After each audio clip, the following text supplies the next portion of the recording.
Before cutting a cabbage, remove any wilted or damaged outer leaves and rinse the head of the cabbage under cool running water. If the cabbage is round, cut it into wedge-shaped quarters with a long stainless steel knife. Make a diagonal cut to remove the hard stem and core from the base of each of the wedges.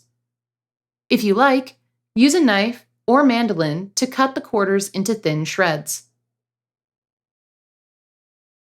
If you're cutting up a long cabbage, such as a Napa cabbage or bok choy, cut the cabbage head in half lengthwise. Then make several cuts widthwise across each half.